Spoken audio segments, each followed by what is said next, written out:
Welcome to Pinoy Guard. Two formidable warships from the Japan Maritime Self-Defense Force have arrived in the Philippines, sparking speculation about a possible transfer of Japanese naval assets to the Philippine Navy.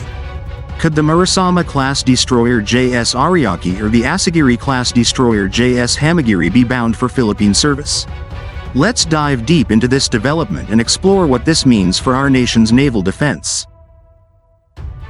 The site of the JS Ariake, DD-109, and JS Hamagiri, DD-155, docked in Philippine waters is an impressive display of Japan's maritime strength and its deepening defense ties with the Philippines.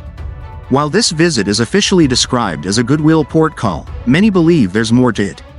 Reports suggest that this event could be tied to the potential transfer of surplus Japanese destroyers to the Philippine Navy, a move that would significantly enhance our maritime capabilities. Japan and the Philippines have steadily strengthened their defense cooperation over the years. From Japan's donation of TC-90 maritime surveillance aircraft to recent agreements allowing the export of Japanese defense equipment, it's clear that Tokyo is playing a growing role in regional security.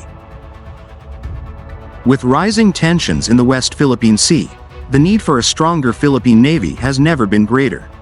Japan, a key player in the Indo-Pacific security architecture, has both the capability and the political will to assist Manila in modernizing its naval fleet.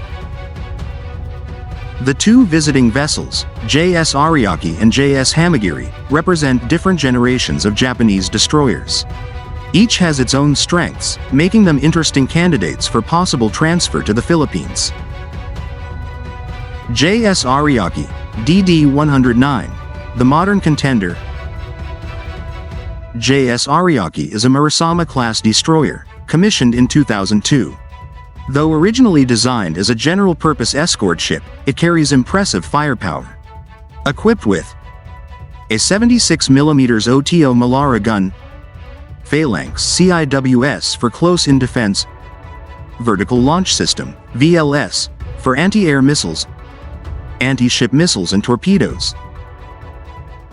This warship is still relatively modern by regional standards, capable of performing anti-air, anti-submarine and surface warfare operations. If acquired by the Philippines, it would be one of the most advanced surface combatants in our fleet. JS Hamagiri, DD-155, the proven workhorse. JS Hamagiri, on the other hand, belongs to the older Asagiri class. Commissioned in 1989, it has been a reliable workhorse for the JMSDF. Armed with an OTO Malara 76mm gun, Harpoon anti-ship missiles, a Sea Sparrow surface-to-air missile system, torpedoes for anti-submarine warfare.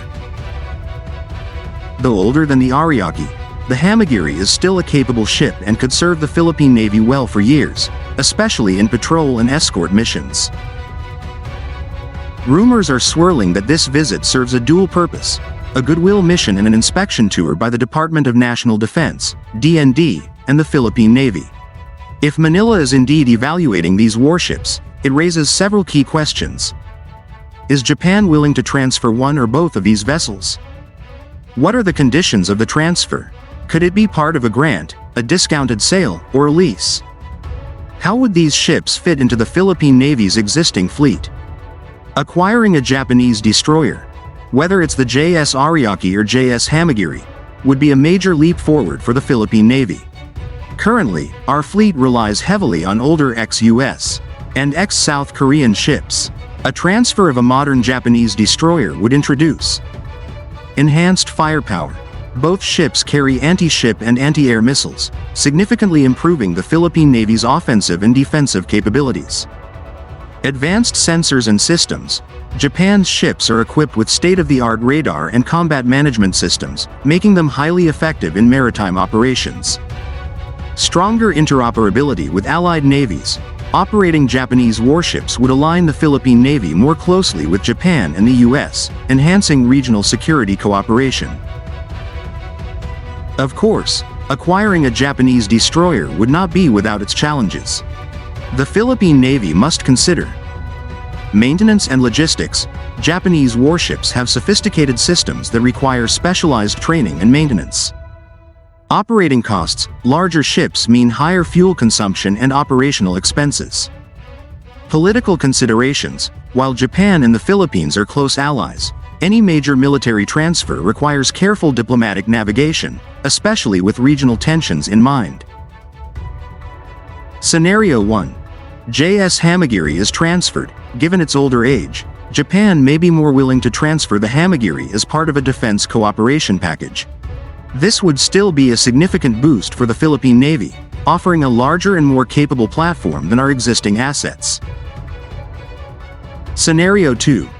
JS Ariake is acquired. If the Philippines secures funding or a favorable deal, the Ariake could become the most advanced surface combatant in our fleet. This would mark a serious upgrade, though it comes with higher operational costs. Scenario 3. No transfer, but increased cooperation. Even if no ship is transferred, this visit could pave the way for further joint exercises, training, and eventual procurement of other Japanese defense equipment, such as patrol vessels or missile systems. The arrival of JS Ariake and JS Hamagiri in the Philippines is more than just a routine port visit. It's a symbol of our deepening defense partnership with Japan. Whether or not a ship transfer happens, this event signals greater security cooperation at a time when the Philippines faces mounting maritime challenges. What do you think? Should the Philippine Navy acquire one of these destroyers from Japan? Let us know in the comments below. This has been Pinoy Guard, bringing you the latest in Philippine defense and security. Stay vigilant, stay informed, and as always, mabuhay ang Pilipinas.